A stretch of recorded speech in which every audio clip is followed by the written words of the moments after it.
All right. Hey, good morning. God bless you. Happy today's Wednesday. Happy Wednesday to y'all. Welcome to another episode of the Good Morning. God bless. Brothers of Legacy Roundtable discussion. So you already know, if you read the title, you know this is about today. There's gonna be no jokes, no laughter today. This is a serious subject we're gonna be talking about. So if you read the title, please stay tuned. We got a lot to talk about.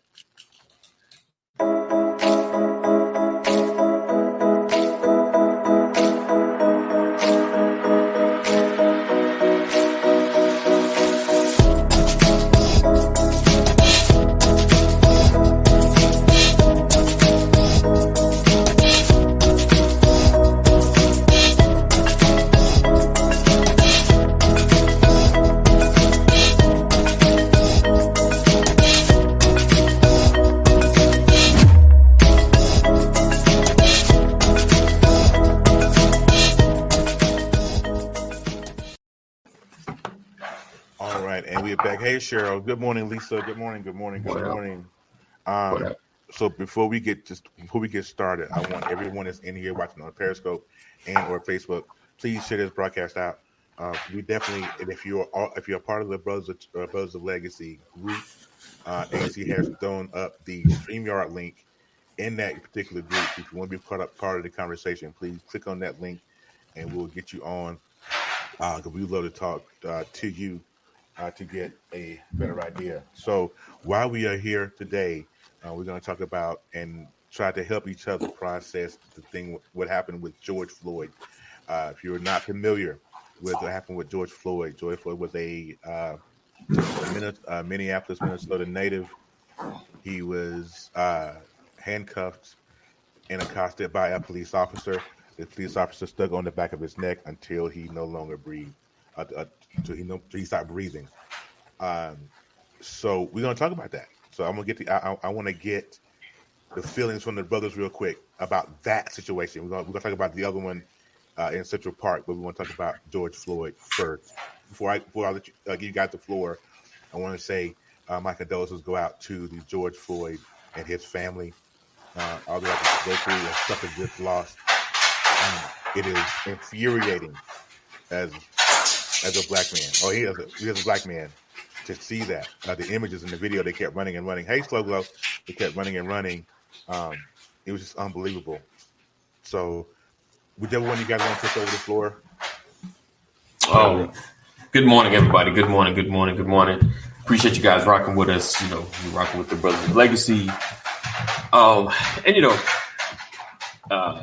unfortunately, these incidents continuously happen, and it's funny that my dog just likes to start scratching right when I start talking. You already know. All right, can you guys hear me good? Is it, or the scratching overpowering? No, you're good. No, okay, you're great. Okay, great. So just gotta accept the fact that he's scratching. Plus, my kids didn't put the other dog in the cage properly, so that dog was running around the garage all night. So he left me some presents in the garage. All right. So anyway, nice. This morning has just been awesome.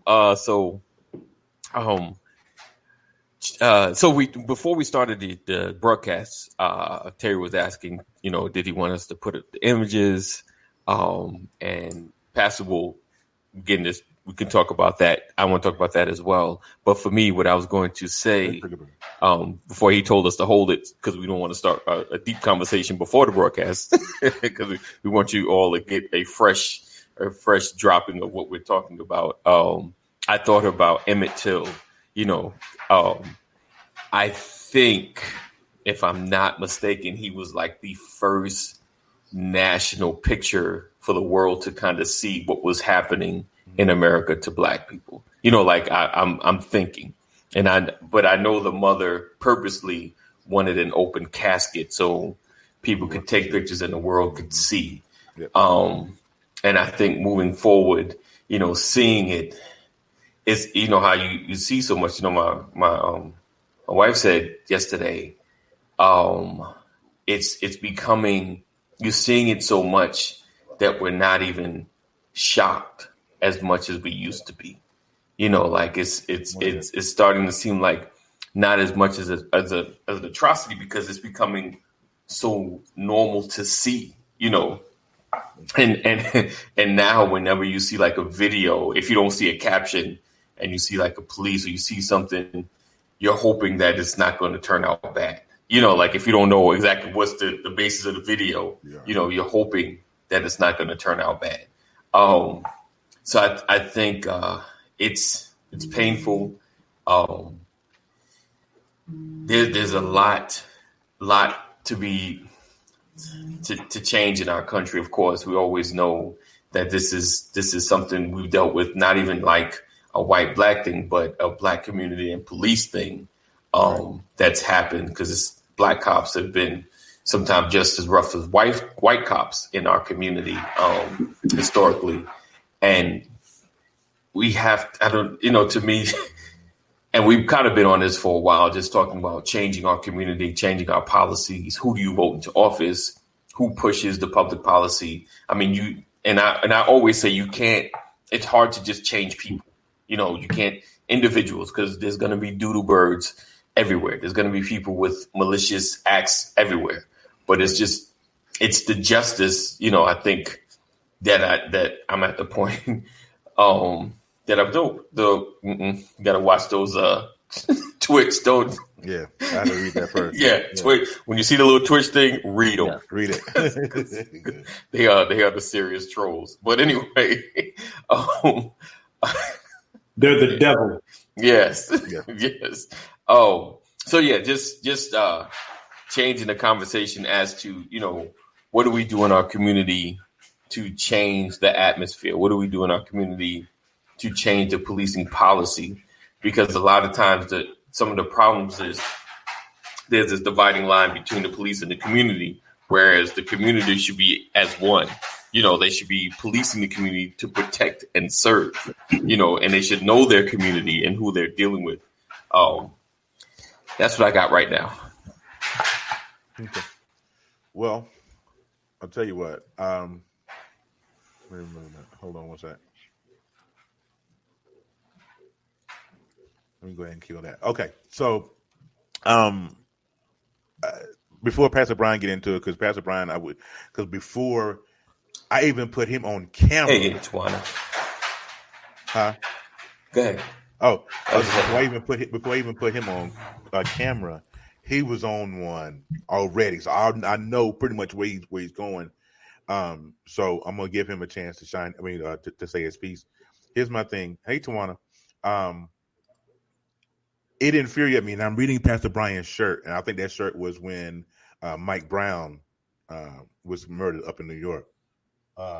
Eric Garner. Mike Brown was in Ferguson, right? So Missouri. The fact that we can sit here and name multiple is sad. Yeah, and you know, a friend of mine from my hometown in Illinois put up a post with all these pictures, and he said, "Forgive me, I have not updated this yet." Right? Because we can't keep up. We can't. Right? And that's the problem. And so, you know, I was having a conversation with my wife last night. You know, my wife stays up late. She's always working late. She gets to bed late. She's in real estate, and she came to bed early last night. You know, and I thought maybe she wanted to frolic, but she came to bed.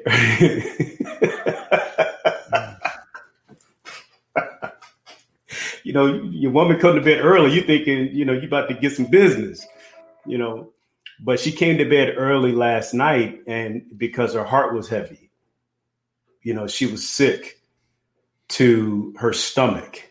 Mm-hmm. And it hurt me, man, you would have thought it was me right on that street. And I asked her what's wrong. And she said, I'm just so tired. Right. You know, she said, it's heartbreaking. And I'm like, in my mind, it's like, we know what this is. Why is this hitting you so hard? And something dawned on me. My wife said,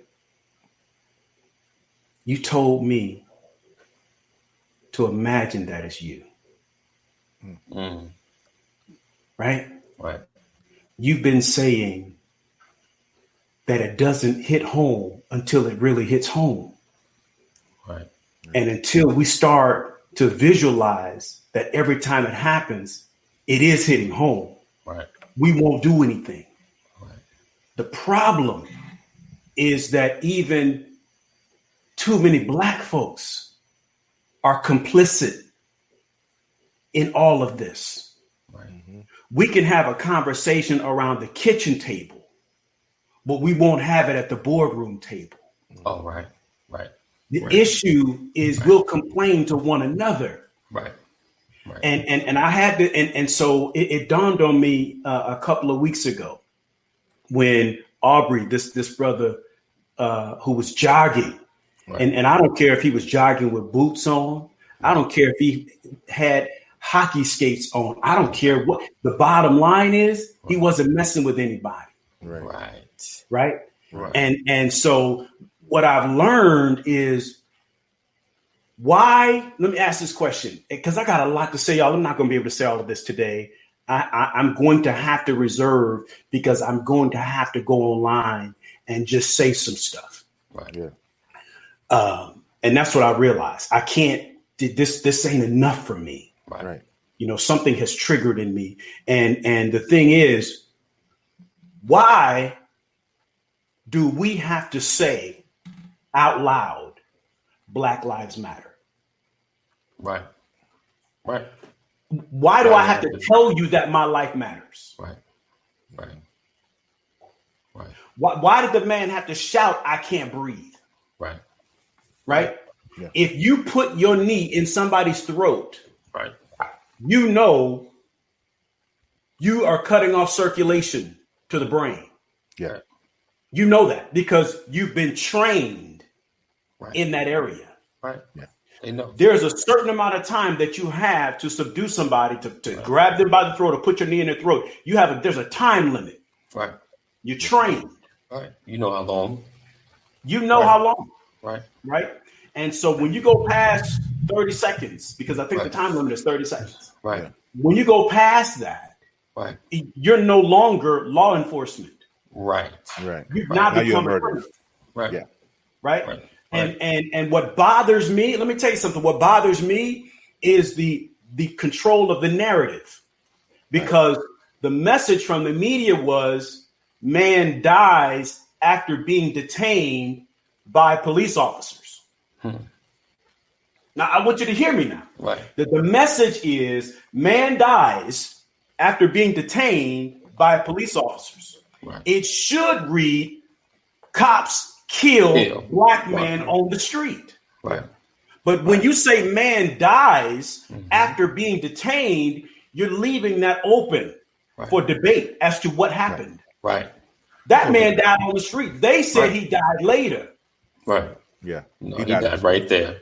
You understand? He died right there. Right. He was killed on the street. So why, and understand this, the media wants to expose something, but what are they exposing? Because they're very careful about how they position it. You want to know why?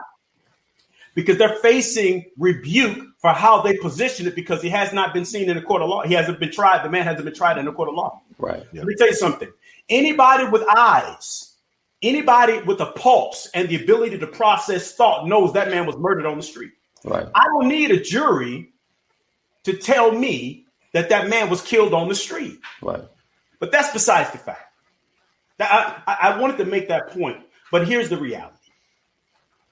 The reality is that until everybody that this bothers says something, nothing will happen. Nothing will happen. Okay. And sport parlay, I got you. They ignored his pleas for help. What people don't understand is this. This is what it's one thing to note that he did what he did. Right. It's another thing to note that there were other cops standing by and no one held them accountable. Right. It's another thing to look at the people who weren't willing to take the chance on pulling that cop up off him for fear of their own life. Right. There are a lot of ways to spin this thing. Right. Right. But look at the man. Right.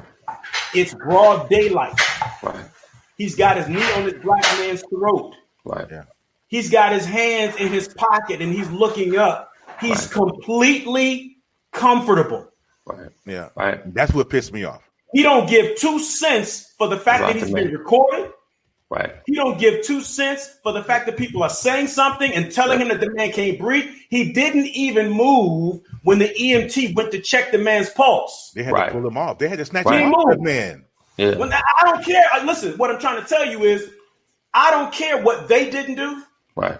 I'm only looking at the man. Right? The man didn't move. In other words, the more they talked and got at him, the more he held his position. Mm-hmm. He was basically sending a message that says, there's nothing that you can do. Right. Pretty much. Nothing. Right. And that speaks volumes right. for where we are. Right. You understand? Right. And my message to people, right. Not black, not white, not Asian, not Latino, not European. I don't care what your background is. This problem. True. Yep. Yeah. Well, but guess what? Tell me, Doc. I wish you could get Dr. Sims on here, man. Dr. Sims, I don't know. I have to send him the link. I can do that. Yeah. You got it? Yeah. And here's the reason why I want somebody like Dr. Sims on here. Because in the 1800s, the church was segregated. And from then till now, we have black churches, we have white churches, and we have diverse ministries. Right. Why do we have a black church and a white church if there's one God? Right. All right. Yep. Click that link.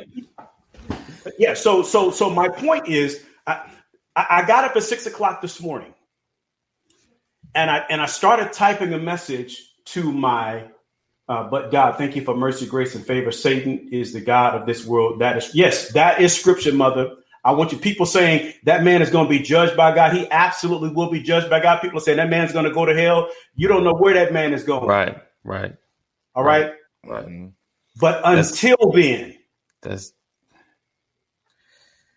that happens, that's not something I can control. Right. But what I can do is something now. Right. Yeah. Because until he faces judgment, I've got a problem. Right. Yep. Until the Lord deals with him, I still got a problem. You hear me? And this is where I get in trouble with preachers. Because I'm supposed to sit with a certain posture. I'm supposed to quote scripture while they killing my brothers in the street. Right. Let me ask you something. And I put this out yesterday. If David killed Goliath in the name of the Lord with familiar weapons, right? Guess what? Get at me. Right. Because in the name of Jesus, I got familiar weapons too. Right. I'm not trying to start a fight with anybody. Right. But what I am saying is for every believer, no matter what your background is, how far are you willing to go? Right. Because this got to stop. Yeah. Now, I want to talk to preachers, but a lot of them don't want to talk to me. Right. Because people talk about the Holy Ghost and forget the empowerment that comes with it. Right.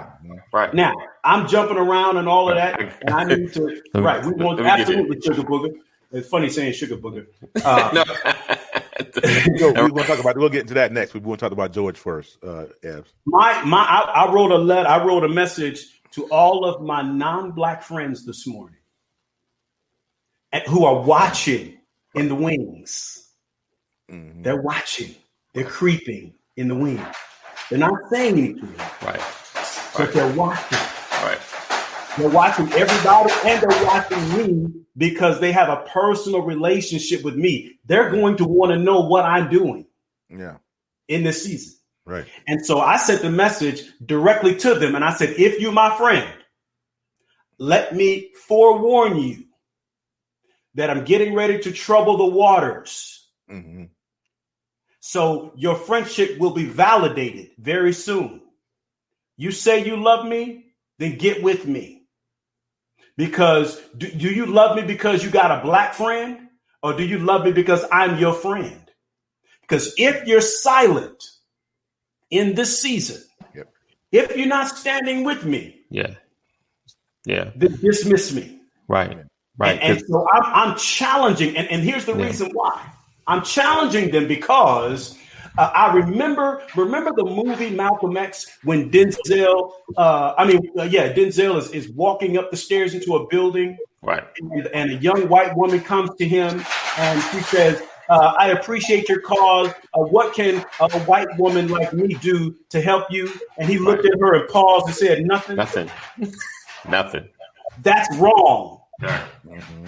It's wrong because there's plenty that you can do. This is not an issue that black people are going to solve by themselves.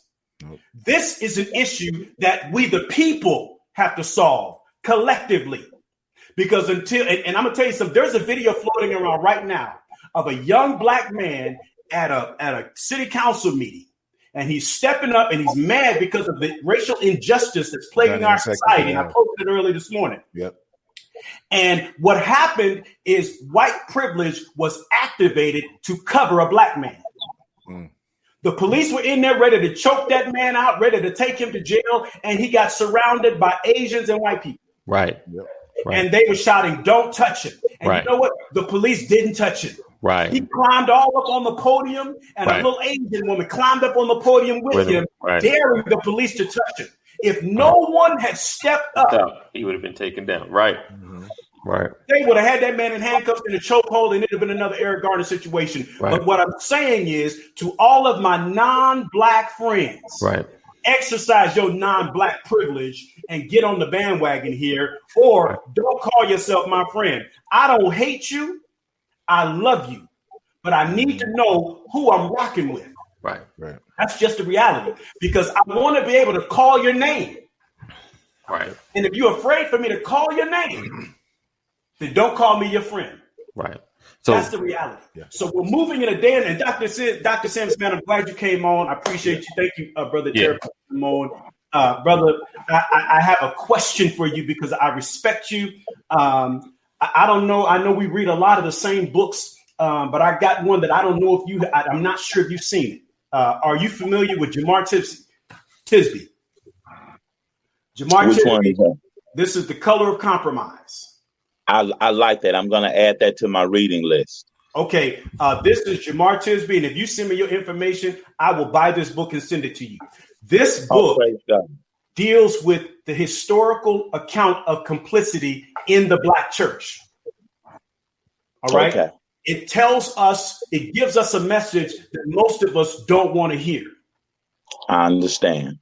But it's real. So I want you to get this because I think it's important for someone like yourself, who's a learned brother, who's an insightful brother. I want you to hear this because I want someone else to validate the content that's in this book before I begin to quote this brother. Okay. So I'm gonna challenge you to get that. But my question to you is, I said something earlier about David and Goliath. Right. Goliath was against David's people because of what they believed in. That's right. That's why the war was taking place. And so they brought their soldier out and challenged the people of God to put your best against our best. And whoever wins, wins. David was a boy. David was a warrior, but he was stamped and validated as a warrior on that day that he faced Goliath. Nobody knew the warrior in him until he fought. Yeah. No one will ever know what you have inside of you until you have to face your giant. Right. That's right. That's right. Number one, do you see this as a giant? And do you believe in the same God that David fought in the name of that day? And thirdly, why can't we be David today? Right. Oh, praise God. Praise God. Praise God. Okay, I'm gonna take your questions and I'm gonna reorder them. I'm gonna do 2, 1, 3. Okay. Because number one, yes, we serve the same God. Because I preached this sermon so many times, and what he did that King Saul could have done, he simply said, Goliath. He said, "You come to me with sword, shield, and spear, but I come to you in the name of the Lord." He had zero fear. Number one. So we serve the same God. Number two, David used his experience as a shepherd and his experience that God helped him fight a lion and a bear. Mm-hmm. So he used his former history with God to face his new giant that everybody else was scared of. And this is a giant called hatred and racism, which is nothing new. It started in the garden. Mm-hmm. The only thing, and if we could take a vertical slice, and I think we need to have a think tank, and we need some men of influence to sit around a mastermind and take a vertical slice across Dr. King's strategic plan to get some traction on social justice. Okay. Yes. So what we got to do, and I think our greatest enemy is not that policemen are killing our Black men. What our pandemic really is as a community is that we're too comfortable. Right. That's true. We are living in gated communities. Right. We're eating lunch with light-skinned people. Right. We're getting, as Big Mama say, we got a piece of a job. Right. And until a white police officer kills somebody of some notoriety, nothing is going to happen. Because if you take a vertical slice across the Black men that have been killed, they don't have enough cachet to matter. Right. But you let somebody kill somebody that has some then something is going to change. I put a comment in the bubble a few minutes ago where it blows my mind when Michael Vick was betting against dogs. Bless his heart, and I love Mike Vick. When Mike Vick was betting on dogs, not killing them, he was grooming dogs to fight. Right. Peter lost their mind, got him pushed out of the NFL, got him in jail for 3 years, and they only put forth an effort for a few weeks. Right. Now, if these United States can put a man in jail for betting on dogs, surely this nation can rise up and give a voice to Black men. Lives matter, and something needs to change. But from a spiritual perspective, since the lady chimed in and said, this is another move of the devil and this man will be judged. From a spiritual perspective, nothing is going to move, because Jesus said in Matthew chapters 24 and 25 on an eschatological level that this is just the beginning of sorrow. And I know it's ugly. Right. I know it's shameful. I know it's hurtful because I have 2 Black sons.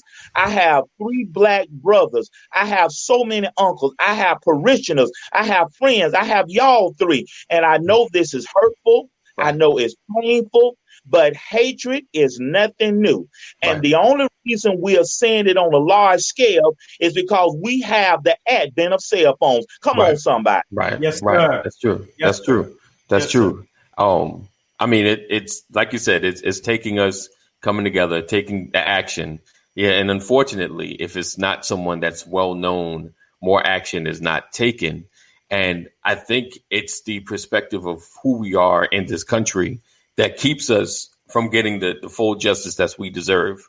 And why Peter, if we can combine just like Peter and make things happen, because you do something to a dog on camera. I think even when we go to the next story with the lady in the dog park, I think I've seen more comments about the way she was swinging that dog around than the actual incident, and it's crazy how people rally together around some of the weirdest or strangest causes. You're in the right place, brother. And Anthony, may I say something else? And I think what else would get some attention? Yes. Heaven forbid, if 4 black men held down a white man. Right. Heaven forbid if an older black man and a younger black man was chasing down a white man that was running in the neighborhood and shot and killed him. You let the tables be turned. And we need to get on camera and tell somebody we better be careful, because we're not living in the 50s, 60s when Dr. King was here. Right. These young black men and women today preaching nonviolence today, I'm telling you, there's going to be a tipping point. Yeah. I'm telling you. We better be prayerful, because a whole lot of bloodshed can happen. I'm telling y'all, we got to be careful, young men. Right. The reality is, to your point, Doc, we are not the same people that got off the boat. They brought us over here. Right. There's been a shift. And listen, there's so much to say about this, but I want to tell y'all something. When you look at all of the policies, we talk about systemic racism. Right. We talk about systemic injustice. It's in the foundation. Right. It's in the foundation. And the reason it's in the foundation, and I think I said this a couple of weeks ago, you all remember Terry and AD a couple of weeks ago when I said, look at the badge that your sheriff department wears. Right. Yep. Most people see that they want you to respect the badge. If you carry a badge, that badge gives you power. Right. But most people don't know the history of the badge. Right. Right. If you go back and look at the history of the badge, you will find out that shape, that badge, that shield was the badge that slave catchers wore. Right. Wow. They gave them the authority to go hunt down runaway slaves. They were called the Runaway Patrol. That's right. People don't understand that the badge that police officers wear today, the origination of that badge was a runaway slave patrol badge, and it gave them the right and the power to do whatever they wanted with black runaway slaves. Right. Okay. Yeah. That's the foundation of law enforcement. Right. Right. Yeah. Right. And most people don't understand that. And then all of the policies that were developed for this country were written by folks who owned slaves. My Lord. That we were not. So when they talk about we the people of the United States in order to form a more perfect union, when they talked about the people, they weren't including black folks. Right. That's right. We were only considered 3/5 human. Right. So when the policies, the foundation of this country was set up, we were not even considered human. We were considered property, and we ranked right up there with their pets. Right. That's right. So when you start talking about why people don't care and we have the voice of Black Lives Matter and all this kind of, the reason for that is because our nation was founded on a principle that said black folks aren't even completely human. Mm-hmm. That's right. And one more quick thing. Quick thing. I know y'all probably know the date, and I believe in a few weeks, the black community and people of color are going to be asked to, for the lack of the better word, not spend any money for 24 hours. Nothing is going, and this is sad to say, gentlemen, nothing is going to be done until we keep our monies in our pockets. If black athletes boycotted basketball, boycotted football, boycotted baseball, if we start doing something that really can affect the bottom line of this country, they're not going to take us serious from an economic perspective. Number two, we have to do a better job of uplifting one another, stop down talking each other.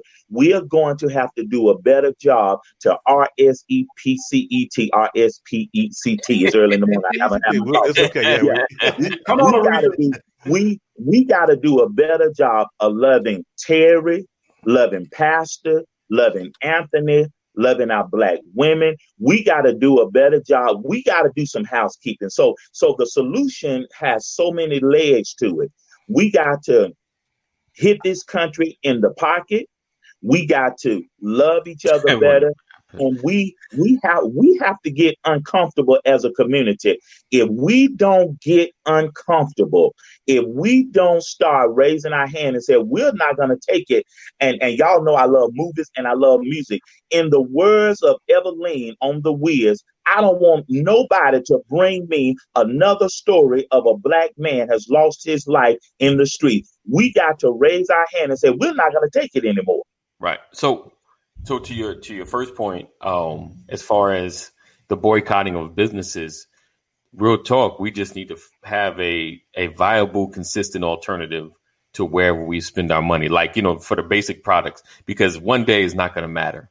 But I think a year, if we can funnel our money in a different direction into it, because you need toilet paper, so you find either a Black distributor or find someone else that's selling it that will affect the larger corporations. That's one thing. It has to at least be a year, I feel, to really have an effect. I mean, after about a month, they would be like, yo, I think they serious. About a year, they're going to come and say, hey, what can we do to get you guys back? What's wrong? Like okay.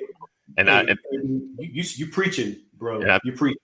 Hold on. Let me go. Let me finish this. I know you're going to jump in. Oh, and then, as to me, honestly, Dr. Sims, the whole we need to treat each other better is great, but to me, it has no bearing on how we should get the justice and be treated. You understand what I'm saying? Like, I hate hearing the argument when something happens between the police and Black people, and I hear that, well, gangbang is, Black on Black crime. For one, to me, that's a myth. There is no Black on Black crime. There's just crime. Right. In every community, there's doodoo birds, there's criminals, there's people. Every one of us knows someone that's a little shady, and does things from one level to the next, in every community. So I don't think we're not the saviors of the folks that are doing wrong. I could try to help my brother to do better and to do more. But as far as how everybody treats us, you treat me because I respect you. You know what I'm saying? I'm following the law, right. Even if I break the law, there are steps to you detaining me, so right. What I want to do with all of these incidents is comprise it to the situation. Regardless of what happened, because everyone's like, what happened before the video started? It doesn't matter. It does not matter. Even Aubrey, he was jogging. Yeah, he could have had a piece of wood under him running. It doesn't matter. Those guys pulled out guns and shot him. It doesn't matter. Trayvon could have been in that neighborhood looking in everybody's window. It does not matter. Okay. I definitely agree. I appreciate somebody said it's both sides. Yes, on both sides, sport car lady, you're absolutely right. Both points are valid. But I think the deeper point, and I think where Dr. Sims is coming from, is that's part of getting uncomfortable. Right. That's right. That's part of changing the behavior. That's part of changing the culture, because if we don't show a significant rise in our own self-worth. Right. Exactly. No one's going to care about you more than you care about yourself. That's true. Yeah, right. And to that point, and I'm going to push back a little bit, Anthony, because I hear exactly what you're saying. Just because I killed a Black person, if I kill you, my behavior and how I treat my own race has no bearing on that. And I hear you, but the only pushback, to Pastor's point, the only pushback I'm going to give you is this. Let's just say, for instance, you have a house and you throw garbage in your own yard. Right. So when Terry, Pastor, and I drive by your yard, what do you think we have an inclination to do? If I have garbage in my hand, guess what I'm going to do? I'm going to throw it in your yard, and you cannot come on the porch and cuss at me and yell at me, hey, don't throw no garbage in my yard. Well, if you don't respect your yard, you can't expect me. And that's all I'm saying, because if you don't respect your own community, why should I care about what I do to your community? Is all I'm saying. And our level of respect for each other. We got to stop calling each other the N word. Yeah. We got to stop calling our women the B word. Listen to the lyrics of our rappers. The lyrics, our lyrics, and I'm going down a rabbit hole. Our lyrics of our high profile rappers and singers, our lyrics display a total level of disrespect. So this has so many tentacles to it. We have to do a huge job cleaning up the portrayal of us in the community. Now, you made a point about if I hold my money for a little while, I'm going to need to buy toilet paper. Well, if we boycott sports, and we see it now with this pandemic, we're not playing sports. So what if our major league sports sit down? Our college athletes sit down. Our actors and actresses sit down. We cannot do that because we are economically enslaved. But anyway, okay. Hey man, I got it. I got to go get ready for my show. I'm glad y'all let me talk. All right, Pastor said thanks for coming through, man. I appreciate you. I appreciate you, man. Yeah, he get the Pastor. Appreciate you, man. Thank you for coming through today, man. I appreciate you. Don't forget, make sure he remembers it. Get me his information. I'll put y'all all in the same group, so you guys can connect. And I appreciate what he's saying, and it is true. That's just one of the things that we have to deal with, that we got to face. Come on, baby. But I still say, blessings, protect us, keep us through the night. In Jesus' name, thank God, amen. Let's say good morning to my baby. Hey, good morning. Hey, morning. I made which baby that was, but hey. My wife said something. She said, our black women need to see more from our black men. Mm-hmm. That's what she said. Because I'm running around here like, I got to get me a new laptop. My camera don't work right. I got to be able to say something. And she says, well, get the laptop. Don't talk about it. And it was so deep, right? Because everybody talks about what we need to do, and we spend more time talking about what we need to do than we spend actually doing it. Right. And so there has always been a time for us to step up to the plate. Right. But the problem, I'll give you a good example. What happened yesterday in Minneapolis is they began to protest in the streets in Minneapolis. They began to protest. Right. And the police were quick to get there with the SWAT team and law enforcement and all of that. And they're dumping tear gas on everybody.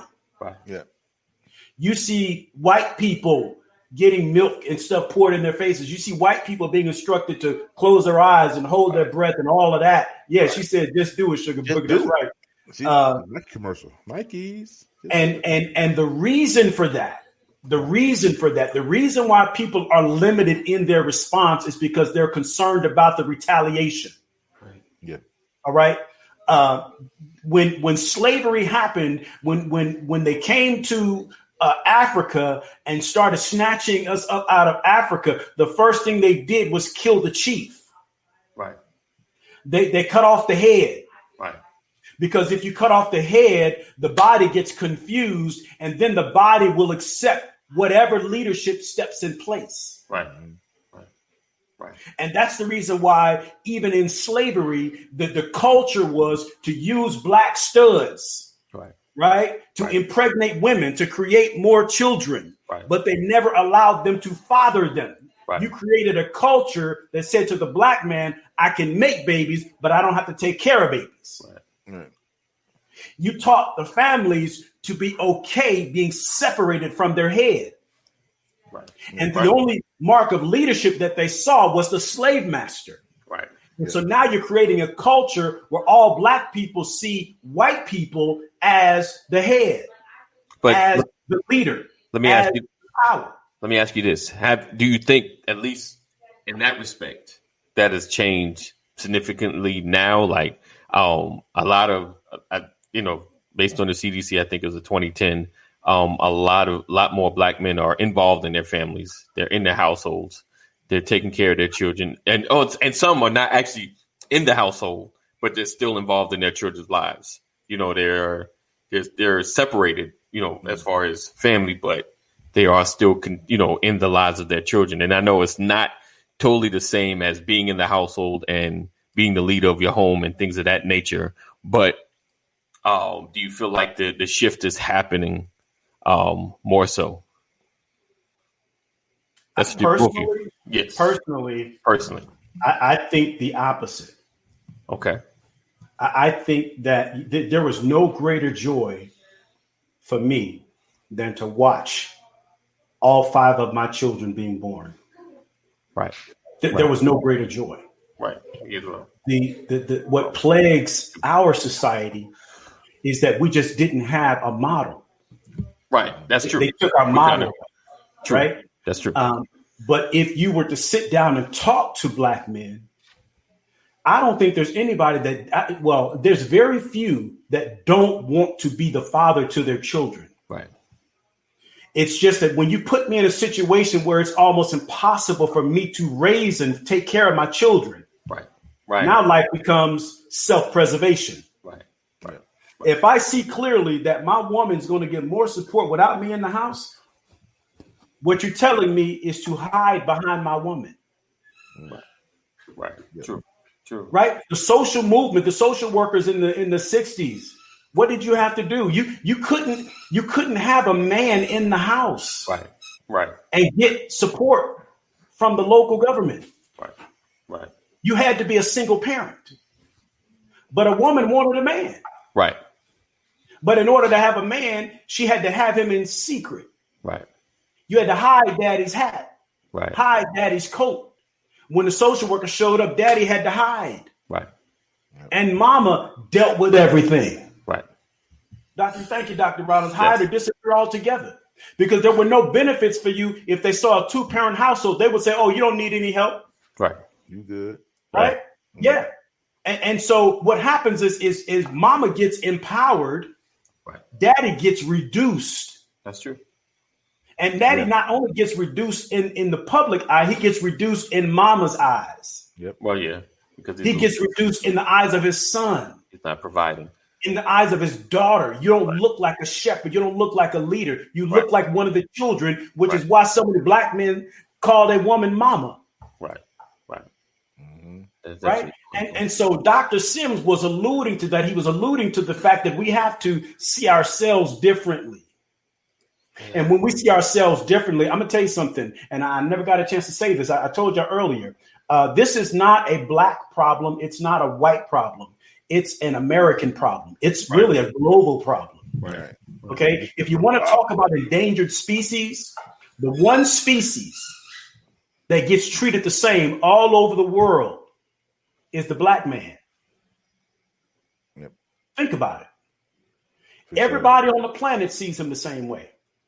And I'm not trying to degrade anybody's perception. Black man is king. People who believe. I'm talking about from a global perspective. Right. Yeah. Right. People look at Black men funny. Right. Yeah. They do. More than they look at any other species. So the endangered species is us, and we have to affect change in our community, in our houses, in our communities, and then we have to band together and show what we're really made of. He's made to feel less of a man, hence, and sometimes just leaves not knowing what. Right. He leaves not knowing because you've taken all the resources away. So now I feel like my family's better off without me. Right. Right. Yeah. And it's just a lie. It's a lie from the pit. But that's how they get you. And what I'm saying is that concept, that mindset has to change, first of all, in our eyes. Right. And then we have to I tell my friends who are not Black, I said, I'm grateful that you stand with me, but I don't want you to just stand with me. I want you to take this information to those rooms that we're not welcome in. Right. True. I'm watching my white friends. I'm watching my friends who may not be white, but they're not Black, and they can walk in white circles. Right. I'm saying to them, it's great when you click like on my post. Right. But are you taking this message to your pool hall? Right. Mm-hmm. Right. Are you taking this message to your church? Are you taking this message to those little get-togethers, to y'all's barbecue, whatever you call it? to your bar mitzvah? Right. Are you speaking the same language in there? Because I'll guarantee you there's a conversation taking place in right there. now. Right.